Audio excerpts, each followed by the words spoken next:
It's three kind of people in the world. Welcome back to the Rob the Savage podcast. I got another returning guest, Sit back Miss and let Donnesha. somebody else do Hey everything, y'all. ball out, Man, she's have coming fun, back to bless have y'all. fun, all that. She's diving into her journey when she's been in it, but she's going to be a life coach, and I think it's a lot of people in this world who need to hear from her and allow her to change things and show things in her life. So, without further ado, I'm going to let her take the stage. Yes, people learn about you from the first time you interview with you, but for the new followers and new listeners, can you give us a brief example of who you are? Okay, again, I'm Donnesha, life coach. Pretty much what I do is anybody that's ready to take that transition in life, you're starting a new career, or sometimes you're just stuck, you don't really know what to do, what direction to go in. I'm kind of like your accountability partner. I walk alongside of you, create some goals, kind of see where your head is at. I like to dig in your past too, to kind of see where you come from, to know where you're headed, and kind of go from there. Okay. So since I would say you have like some years under your belt with this, you're really ready to get this growing. I think that the state of Tennessee got a gem coming out here. They're gonna see this whole flower blossom. I think that what's one thing that you have noticed since you've been in this whole industry? What's the common denominator for somebody who needs help? What's the main thing you've seen? I know it varies, but what's the one you consistently seeing every time? Well, what I would say what I attract. Okay. Because a lot of clients come to me, here and here and there, wherever. What I really notice is I can just tell like something spiritually about them. So first of all, I'm feeling you spiritually, kind of what I'm sensing. A lot of times, a lot of people don't tell me they're looking for a life coach. A lot of times people don't know that they can utilize a life coach. Okay. Because a lot of times we try to walk our journeys by ourselves, trying to figure everything out. What I really just do is I listen to people. When I'm out, I listen to what they're talking about. A lot of times they start talking about the area that they're stuck in. They may not say that they're stuck, but certain signs will give me kind of like a little flag. Okay. A lot of times these people they may be wealthy, a lot of money, come from good backgrounds, but there's just something that has them stuck. And sometimes it's not always career-wise, it's relationships, their mindset. A lot of times it's the mindset of a person. And what I do is I pretty much I give them a different perspective. Now it's different from person to person, so I can't specifically say, exactly what the niche is I get off into finding a client, but pretty much is, I don't know, just listening to them. I mean, Okay.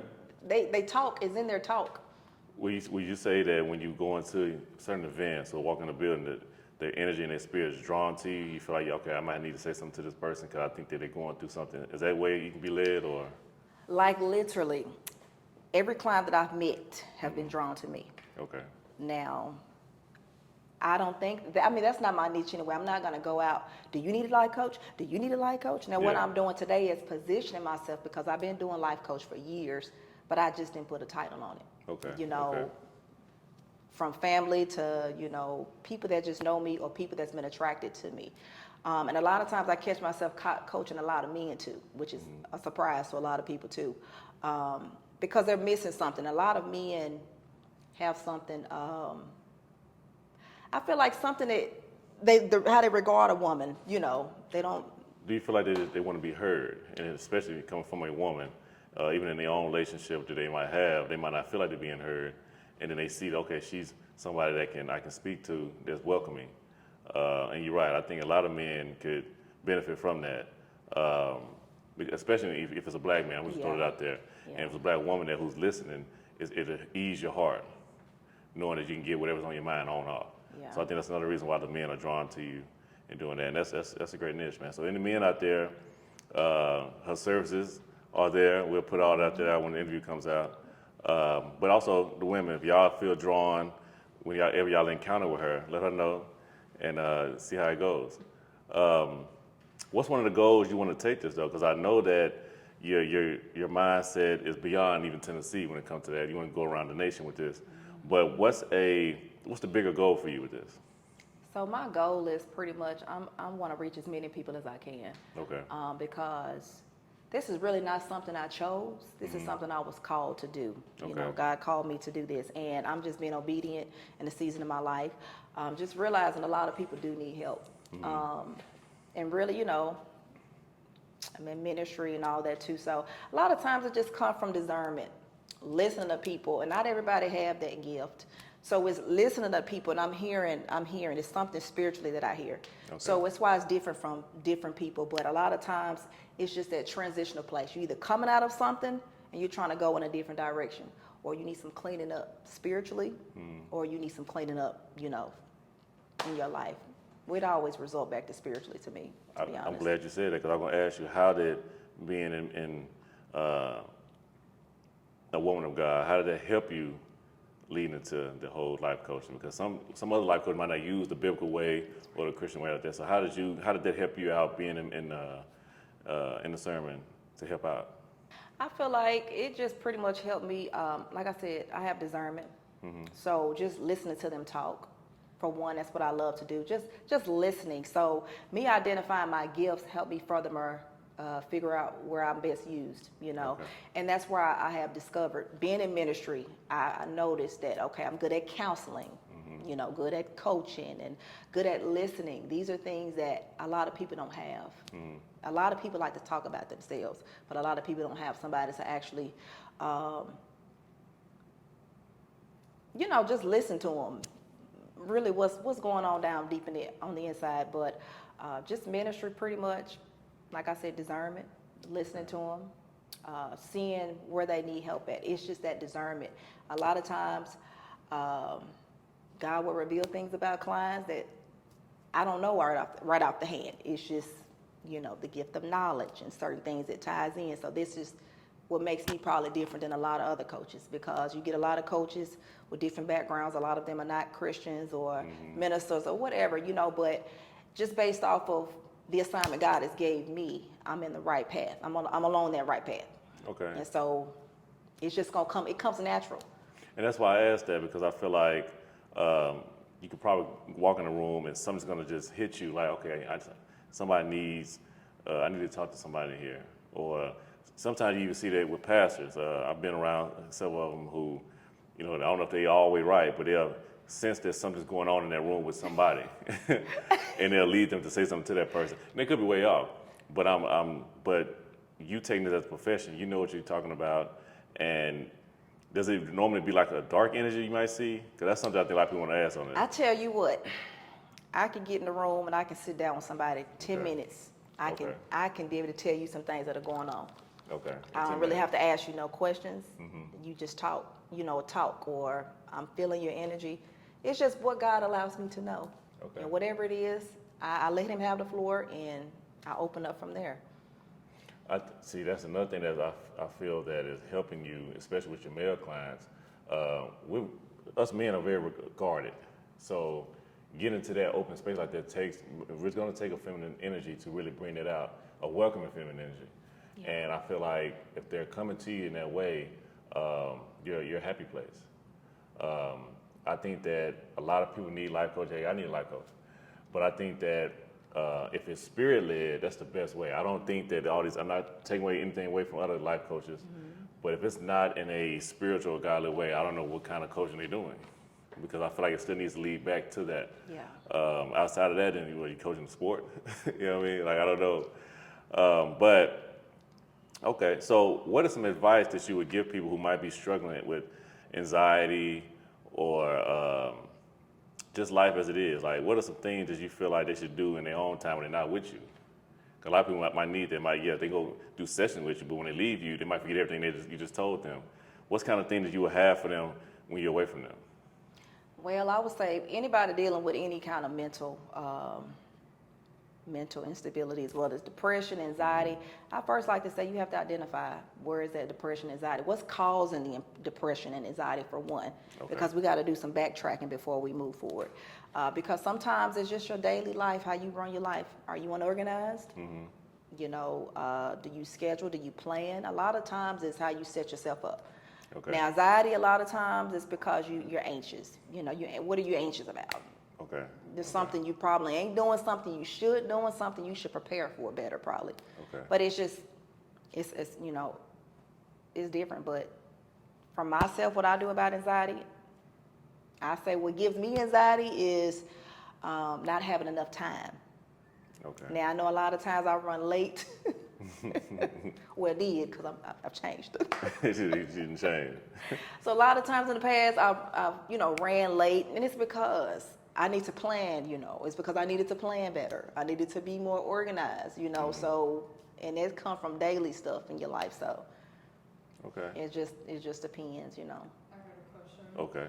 So did you have to start with self first, like how to navigate, whether it's with maybe experience you might be having some trouble with, or maybe feeling some emotions might be hard to process, or maybe stuck in an area that may not know how to move on to the next. Like, did you have to go through that experience with self first, and then be like, okay, I can help other people do this as well. Like, how did you come into that? Well, I'm the type of person I grow as I go. So a lot of experience that I have, I do share that experience. But a lot of things, me and you could be kind of in the same scenario. But because we all need each other, I can be your accountability partner, but I may also need an accountability partner as well. Okay. If that makes sense. But a lot of times, you're not going to go through every single thing a person has gone through to coach them, but it comes from wisdom, and like I said, all my knowledge and things come from God. I don't know what everybody uses as a tool. Not everybody's packed out the same with the same gifts, but that's just the gift that God has given me. Okay. So That's good. And I'm glad thank you for that question, Ken, because I want to lead that into like the missionary side of you. So being in ministry, I want to know this one thing. Candace had a question in our last interview that I think it'd be perfect for you to answer for it. And you really show your skills and show how God really is working through you. Candace, if you remember, Candace, there was a question you asked about the Adam and Eve. If you don't mind, can you answer that same question? And we can kind of break it down. We were talking about how, what were we saying about the Adam and Eve? We basically was bringing down about how when we got the knowledge, was it good or bad to have that knowledge? And you was kind of wrestling with it if he's mad at us about that, or is he a not say jealous guy, but we should be fearing him or not? Oh, are you talking about the question when I said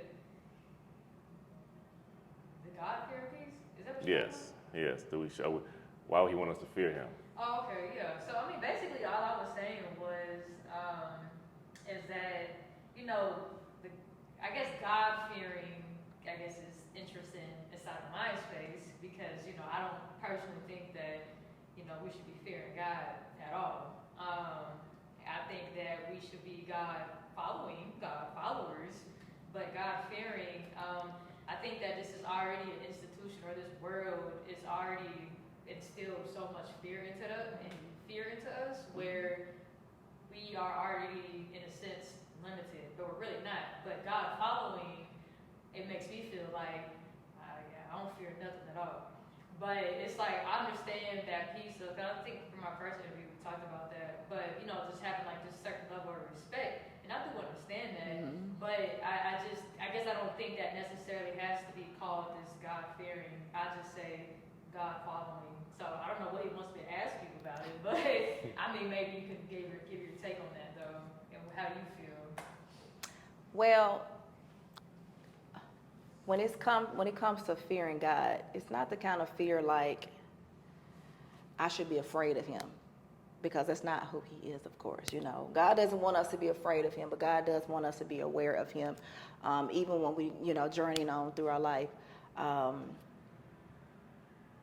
can I break this down? Let me see. Because we just talked about this 2 days ago, didn't we? Mm-hmm. It's not a fear. It's not a regular fear. It's just an awareness where you stand with God. Basically, I kind of, you can segue with this. I think that what you're trying to get out is like, yes, it's a level of respect. That fear is supposed to be more of a respect thing, other than just fearing him like, okay, I'm scared now, he's gonna, But I told her, I get my piece on it. I feel like, he still wants us to have that, the wrath of him. Especially like the Old Testament used to talk about how, he didn't play. Yeah. So I think he's still that's there, just like how we have a certain fear of our parents.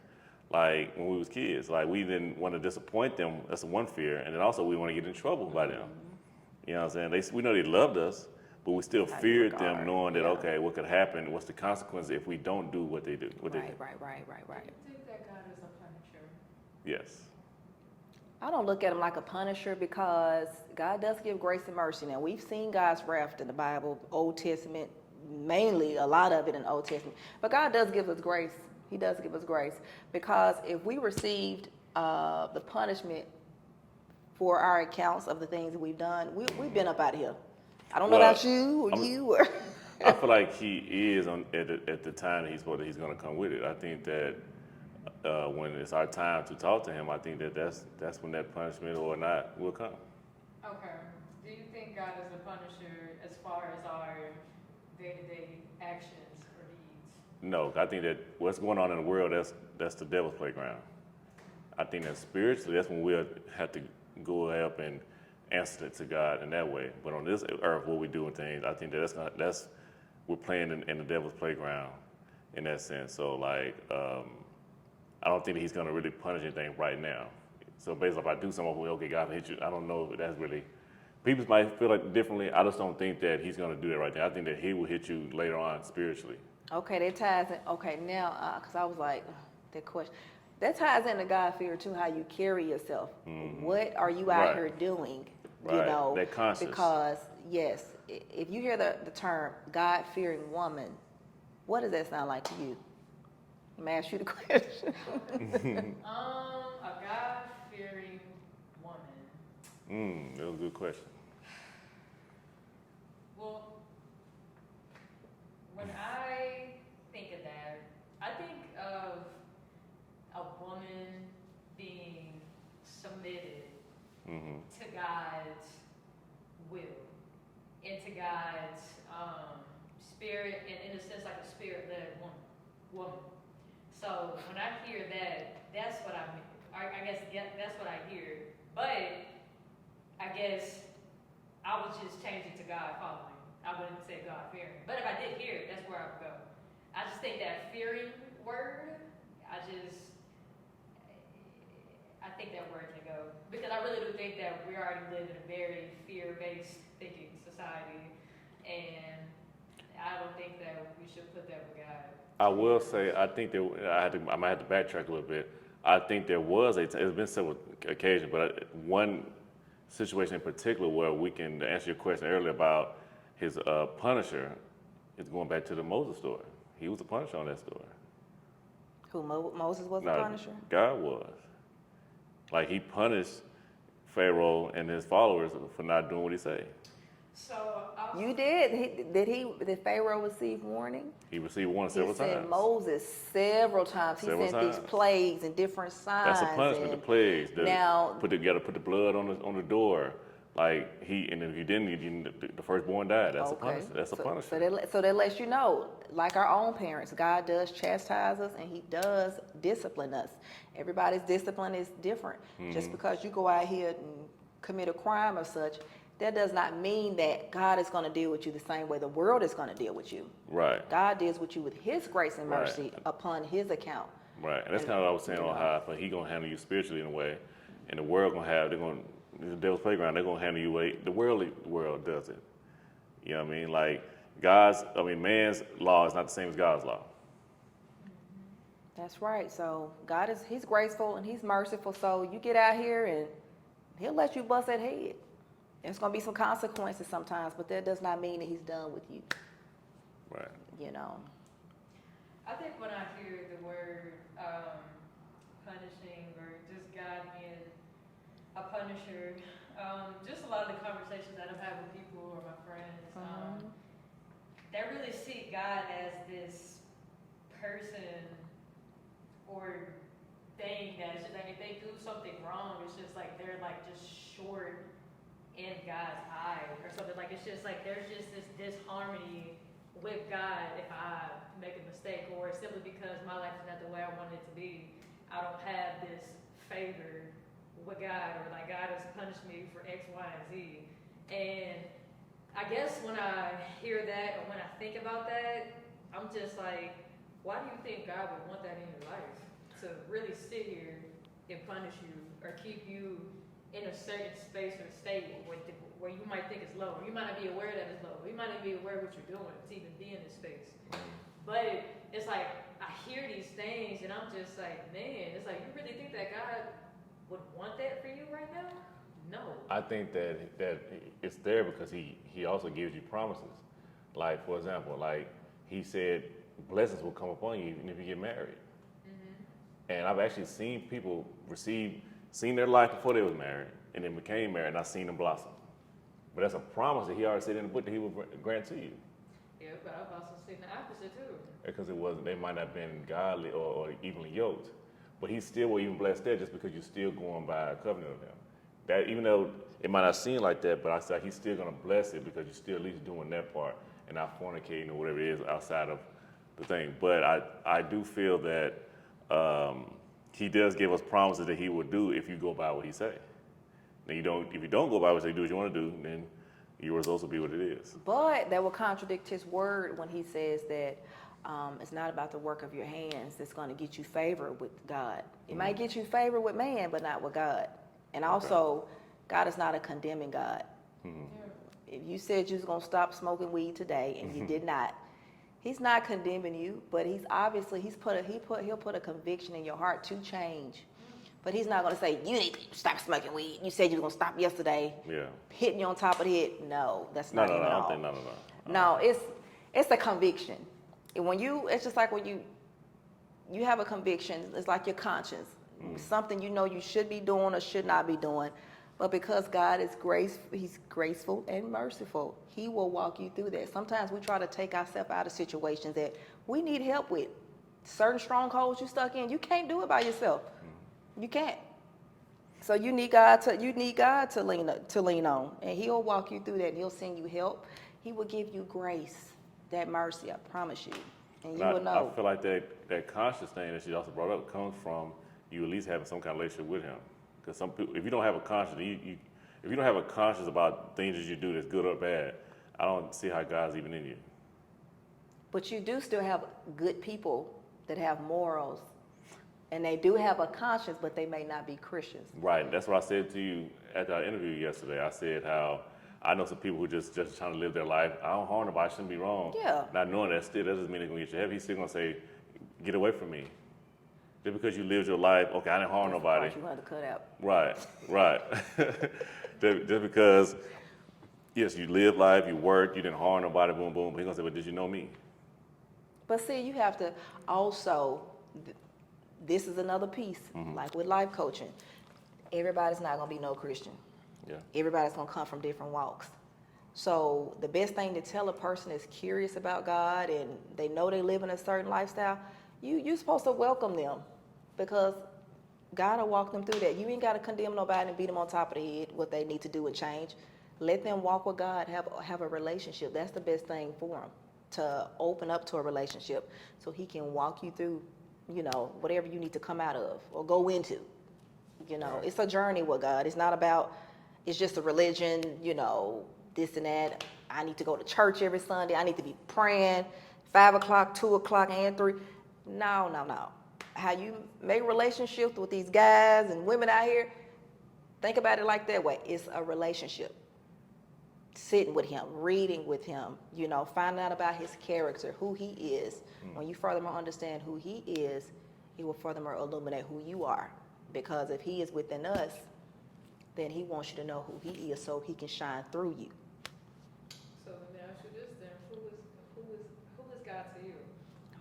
Baby, look. God is my everything.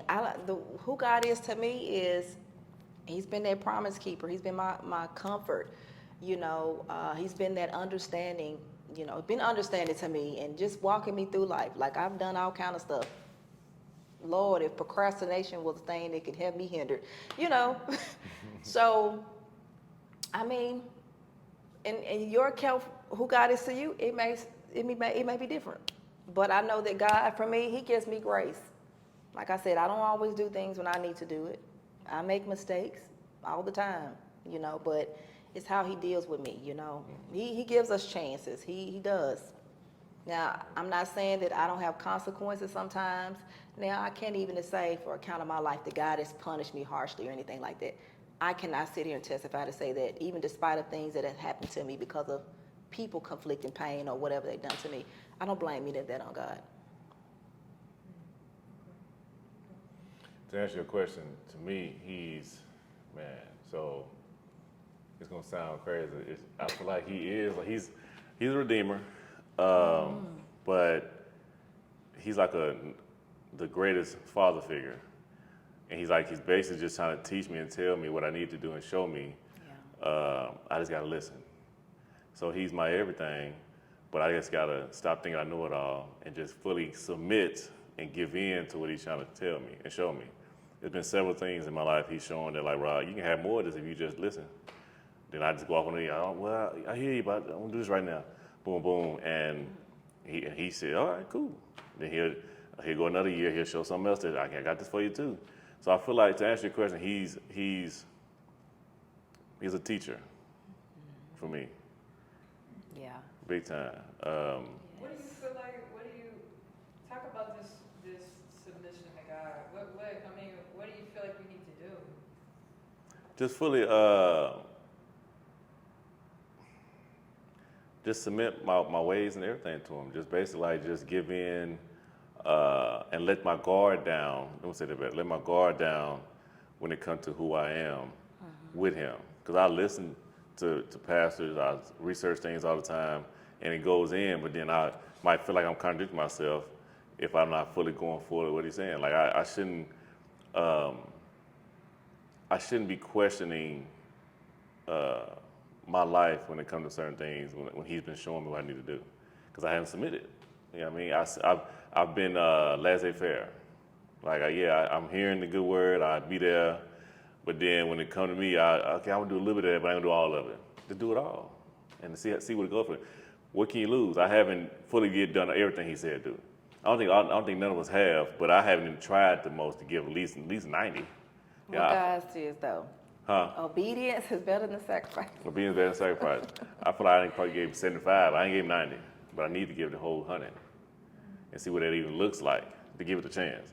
I will say this, especially as a man, when we're younger, we look, and it sounds so bad saying it seems corny to us to want to do the full, I'm gonna just say the religious route. Because we might have had examples in our life of people who did that and it just didn't look right. I mean, look, he corny, I ain't even do that shit, boom, boom. I ain't even been no pastor, you know what I mean? So it's like that. So we kind of demonized it, of really getting into it. And I blame that also on just our surroundings too. It not being cool enough. Yeah. For example, in my life, the guys who was my age, who was really fully in church, they was cornballs, you know what I mean? But and then some of them was ended up being homosexual. So it was like, I don't know if there was good examples at the time. Like, man, I don't want to go fully deep in. Like, yeah, he went too deep in. Next thing I know, he down there like a pope or something. So it was like, you don't know. So, but again, that's why you gotta have your own relationship with him and let him talk to you. But that doesn't really happen with some men until like the late 20s. Because I didn't even talk this religious talk at all in my early 20s. I just wasn't on that, you know what I mean? So who are you in God though? You said that at the beginning. What was that name? In God. In God, I'm a soldier. I'm just one of his hard-headed soldiers. Don't keep claiming that for yourself. Yeah, you're right. I can't put that on me, but I just being honest with my walk. You're right. But I'm one of his soldiers. I'm one of his top soldiers. But I'm glad you asked that, Ken. I always, in the Bible, I look at myself like Joshua. I don't say Moses because I feel like Moses went on and fully gave in. I need to get to that point. Joshua was like right there too with him. But you understand what I mean by that? Like Joshua was right there with Moses too, and listening and learning and taking it in, but he didn't fully make that full step. Because if that was the case, he would have been up there getting the 10 Commandments other than Moses. Man, Moses didn't make it into the promised land either. Right, he didn't. And Joshua did. So it's like, ain't that crazy? Like that. Well, I think that, again, going back to what you asked about punishment, You know what I'm saying? Moses wrestled with God. He did. He did. He wrestled with God, but he died before he made it into the promised land. But It was right there over the horizon. God's work, it continues on because he sent another one in after he died. So that's just like what he's asking us to do. When we're disobedient, if God wanted to, he'll just replace, he'll replace you with another person. It's just like, Robert, you were assigned to, whatever assignment you had. God is all in the business of leading people to Christ. That's our number one assignment, of course. Whatever we are called to do, he wants to save souls. And I feel like, and Moses did that. He did a lot before he did a lot before he died. Yeah. So like, somebody was able to ask me. Okay, I'm gonna ask you guys, since you brought that up. Where do you think Moses went then? He went to heaven. Okay, what do you think? I think so too. Okay, Just because he let, Moses killed a man. he killed a man. He let his anger get the best of him because what was burdening him was his assignment. He saw how they was treating his people, Pharaoh and his, his army and people and all that. He saw how they was treating his people, and he didn't like it. How they was enslaving them, beating them, and harsh penalties. He didn't like that. That's true. That's true. So that's not something God told him to do. He didn't tell him to kill that man, Right. but because he let his anger get the best of him. That's why he had to flee. He fled. That's why things got chaotic for him. I will say, I things don't can feel get like, altered because of our choices. right. I do But feel the like he assignment's wasn't gonna in the remain. word at the time too. I like that. You know what I'm saying? I don't think he was in the word at the time too. Moses, he did. If you listen, Moses questioned God a lot. He did. I'm Like, talking about even when he killed the guy, he still was kind of under that Pharaoh kind of way of life being. It wasn't until he did that, he seen what he was seeing, then he fled, and then he met the other people when he was on his journey, even though they weren't even Christians. And he kind of learned that he still was wrestling with God, even doing that part, even in the desert. he didn't know why God was choosing him. He didn't think that he was prepared for the assignment that God was giving him. But each time, God kept encouraging him. Moses, just do this. But Moses did what he wanted to do in times, and it came out with a different result. And that's how we do sometimes. God tells us to do this, do X, Y, and Z. And we kind of do 40% of it and not 100%. That's not obedience, And he tells us to do certain things because he sees the fulfillment already. So when we do what we want to do, we Right. get a different outcome sometimes. I feel like people can struggle with that word obedience. Like, can you Sure. just kind of break down like what that really means? Just kind of just being, I guess, God obedient. And I mean, I know it's going to be different for everybody's walk, how that feels and how it looks, but I guess it's like a simple definition, like what that really means to be obedient to God. Like, what does that mean? Well, first, when God tells us to obey his commands, he gives us instructions from your daily walk. Obedience, it comes with every day, and it's intentional. You know that if God tells you to work on this business, this is something that's going to profit the kingdom of God. Opening up a shelter, for instance. He says open it up within 40 days. But instead of you opening it up within 40 days, it may have took you 60 because of, X, Y, and Z things you had, distractions. But like I said, there's still grace, but God tells us to obey his commands so that we can prevent certain things from, things from happening. And just because there's a certain timing with God. God is in the timing, God is in the detail. So it's like God, if God gives you a promise, okay, for instance, a lot of people are getting married in this season. He told you to do X, Y, and Z to prepare for marriage. Now, he may say, hey, Donnesha, go pick out your dress. Go ahead and book your venue. Go ahead and make your guest list. And I have not did anything but bought my dress, but, certain steps that you need to take within a certain amount of time. I mean, it's just pretty much what your parents tell you. Obey. Do what I tell you to do. Don't ask me no questions. Right, that's going back. It's all going back. Look at God as your parent. Look at him as your parent. Like, walking with God, trying to figure him out. Look at him as like your parent. Of course, you have to learn your parent ways. You know when they say do something. You know when they mean business. And you know when it's a warning, too. So when God is giving you a warning, your mama giving you a warning today, are you gonna slow walk, mama told me to have this house clean before she get home, but I know she gonna tear me up, but I don't even care. You gonna get tore up when you get home. Right. You know what I'm saying? But God, I still believe that God is more merciful and graceful than our parents now, Right. But it's doing what you're told to do. I think that Read more, just read more. I mean, just doing it. Absolutely. I think that the more I spend time with God,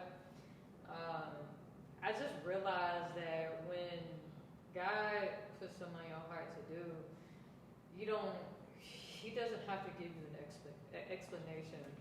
That's right. Yeah, the Most High doesn't need to give you anything, but just for you to do it. Because I realized, I really am realizing it's just, say for example, God might put on my heart to go and talk to somebody. I'd be like, I might laugh, well, why? Like, why do I feel called to go talk to X, Y, and Z? And I go and do it, and it just leads to something that I wouldn't even imagine. Now, what if I didn't listen to what was on my spirit to go and do? Then maybe this door wouldn't open or something, whatever wouldn't have happened. Or maybe There we go, Candace. There we go. Or maybe it would have happened later on in the month or year, whatever it is. But I realized that I guess I feel like that's what obedience is. It's just like trusting what God is just telling you to do, no matter what it is. Because I mean, like there's like, I feel like, for that example, the dress or the wedding example that you gave, you saying that, okay, maybe I only went to go get the dress, okay. But it's just like, what if you didn't know, is that like, say, and I want to add more to the example, say you didn't even have a man yet or something, but God is telling you to go book this venue, go do this, like, hey, you got no man, you got nothing. But say you only got the dress, okay, cool, you did that, cool, there's still no person yet, so say you waited a year to book the venue or something. So say once you book the venue, something that should have took you 40 days or whatever you were saying, like you waited a year out to go book the venue, then that guy coming to you like, you could have had that guy sooner or earlier on. Come on now. If that makes sense. Now we're making plenty of sense. So it's just like, it's just literally just trusting what God is saying. Because I mean, regardless, whenever you decide to do it, it's still gonna come to you, whatever God has for you. Like what you said, like, I really like what you said, but it's just like, are we going to listen and do it? That's really the only thing. Exactly. And some, God works with us different, but when we're obedient and we get moving, things sometimes come quicker than what it would have if we would have slow paced it. You know what I'm saying? And I'm not just saying that it's not in your works. Do this, then you get this. Because then you'll be looking at God like he's, like he's a, like a gimmick or something. If I just do these 4 little things, I can get what I want. No, that's not God, because he knows what's in that heart too. So it's just like, do you have the heart to serve him? Do you have the heart to be obedient? God knows your heart. He knows sometimes when we contemplate and we don't do what we need to do right then, it's because there's some fear in play. Yeah. So, so we, and that's why he tells us, not to have fear in him, that worldly scary fear, not that, because we can't miss out on some things. There's some set times for promises for us. And when you heed that warning, God telling you, hey, do this and this, time is coming, this time is coming up, that's when you need to be getting it done ASAP. I think it's just a lack of fear. I meant a lack of faith. Lack of faith, I think because, if you look at Jesus' walk, man, I'm telling you, that's literally has been his whole entire testament of what he's been trying to instill in people. Like, every single time that the disciples came back to him, and he's saying, like, oh, wasn't able to cast out this demon, this devil, whatever it was. And then, what would God always say? It's just like, you lack faith. Like, your unbelief is because of that. And I really feel like that's just what it is, because you don't believe in what I got for you, or what you can do, or even with something. That's right. You don't believe it. That's and then, right. Man, there was this other example too, that I feel like I just read it. Take your time. But, okay, look, for instance, you see how you talking? Stuff is coming back to you. Yeah. This is God right here. He's bringing stuff to your remembrance. What faith is, what trust and believing in him, because this right now is for you. And that's what obedience is. Because we are here, because Robert was obedient to having an interview today, and because maybe something God want to speak to Candace about, or Robert or me today, that's what he does. He loves us that much individually. Like, you be thinking how God love all of us, how he thinking about me, how he bless her. He wants to bless you the same way. It doesn't. I feel like, again, it's tied to that fear piece, that God fear. But I feel like, all in all, however your belief is with it, I think that society thinks that God is a limited God. Yes. I think it's literally a thinking. Like, Jesus this whole entire time is preaching about thinking and a mindset and how to walk with that. You know what I mean? And I think literally in today's world, we put limits on God. Yes, we do. Yeah. And it's just like, how are you? Yes, this world does. How are you putting a limit on God? How are you doing that? That means you don't trust. First off, you don't trust what's inside of you. That's also them looking at themselves like they God. Huh? A lot of times, a lot of people are doing it because they're idolizing themselves.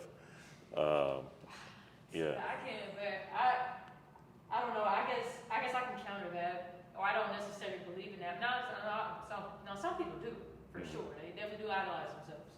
But I guess I don't necessarily agree with that because, again, I really do believe that's in Jesus' walk, and just reading it, that's literally the things that he was saying. Why do you think the Pharisees and the scribes was sitting there so mad at him? They said, "No, you blasphemy, you this and that, da da da da da."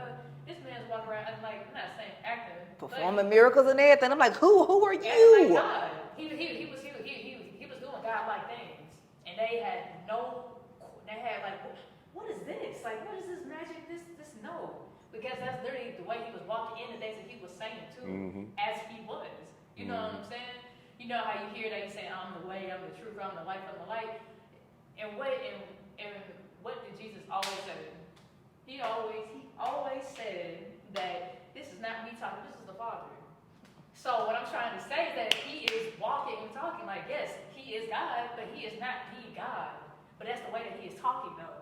So why do you think they were so pissed at him? Why do you think the disciples kept on questioning him? It was just like, you're talking as if da da da da. Like, do I have the same things? Who do I say I am? Like, they're really asking him these things because they're like, this is so against what I've been taught.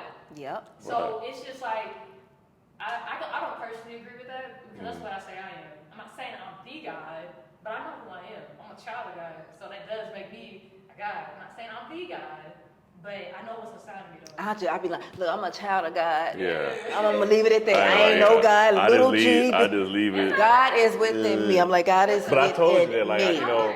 I'm here to convince you. Oh yeah, no, I got That's you. what I believe. That's you. right. That's right. But But shout out to him, I tell him all the time, him and Otis. Especially in the group match, I'm like, bro, chill on the God word. I said, but I hear what you're saying. It's the same thing. I'm gonna just stick with the child of God. But he's in us. You know what I mean? But I think some people do take it to the extreme and think they are him in that aspect. That's why I brought that up. it's because they're trying. When you're trying to be God, it's like you're trying to perform signs on your own. You're trying to manifest things on your own, or it's just different idols that you put before God. That's what makes it an idol. You can be an idol yourself if you're conceited, boastful. I, me. You're representing yourself as an idol, and God will tear that idol down. But different things. You can idolize your career. I could idolize my man. Different things. I think it's all about the intentionality behind it, because you know how they say that the most powerful words in the world, or I guess in this space, is I am or be. But you have to understand why that is. I don't think a lot of people understand why I am is such a powerful thing. When I believe when God was talking to Moses, and he was just like, "Well, who do I say sent me?" And what did he say? He said, "I am who I am." And then just think about how Moses was going around talking to the people. I am who I am. People thinking it's him, like, "Oh yeah, Moses, this is God." No, I'm saying no. I am who I am, God. That's who I am. So that's why I don't know. That's why I guess why. Well, God's telling them to, yeah, He's telling them to tell them who I am, God, that I am. You know, because He's saying, God, don't question me. God sent me to do this. That's what I'm trying to say. Moses sent God, but you see how God was like, how they gonna believe me? You know. I mean, how Moses, yeah. Yeah, Moses like, how they gonna believe me? Who? God is like, look, man, just get on in there and do what I told you to do. I sent you. I'm gonna walk with you. If I'm always with you, I'm not gonna leave you. So I'm with you when you go and confront Pharaoh too. Throw this stick out there. Yeah, that's what I'm saying. Like, yeah. Part the C right quick. Yeah.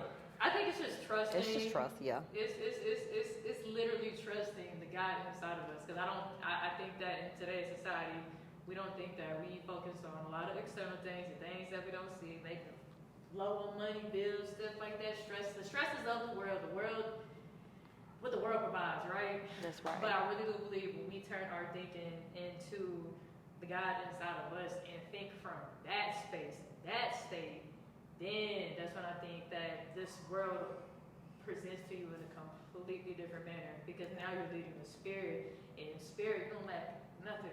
Not a thing, not a word, not money, nothing. You don't lack anything in God. And That's right. And so that's why I feel like I am, or where I am with my walk, because I used to think that way.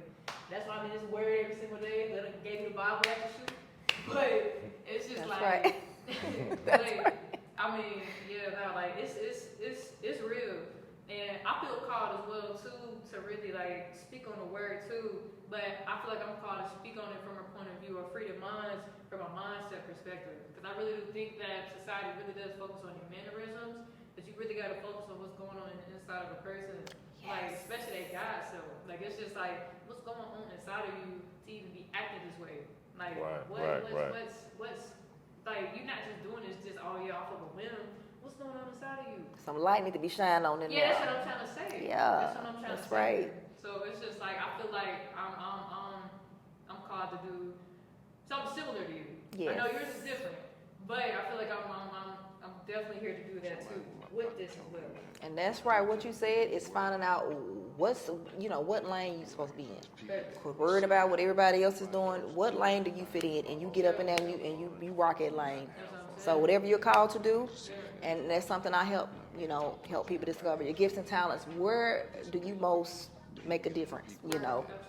And watch you blossom, get you to that next transition in your life. So, yeah. If y'all don't see how powerful she can be with the life coach, we done got into we done had church in here for a second, but it's part Candace of. brought the church. Oh yeah, she brought it out. We sitting in the pews, baby. I'm listening. Right. But that's the beauty of it, man. Just having conversation. I think that people would want to express themselves and be able to have high-level conversation like we have. And shout out to Candace for that, even bringing the high-level word to me. But this is needed. So, again, can you tell the audience where they can find you, get to you? I know you're going to start having some business cards and all that stuff rolling out. How can they get in contact with you? Well, I tell you, like I told on the first one, I'll drop the information down in the details below. I'll drop my email. I'm not dropping my phone number, but I'll put my email, and you interested, we can get you booked, and we can set it from there. So if you want to drop your email or whatever in the chat, don't put your phone number because it won't be me calling. But we can get you going. So, and website is under construction right now. That's coming. So, but all that, it'll be out. Oh, yeah. Stay Set up tuned. that last part. How you want to? Yes, let's say it again. Stay tuned. We'll cut that part. Stay tuned.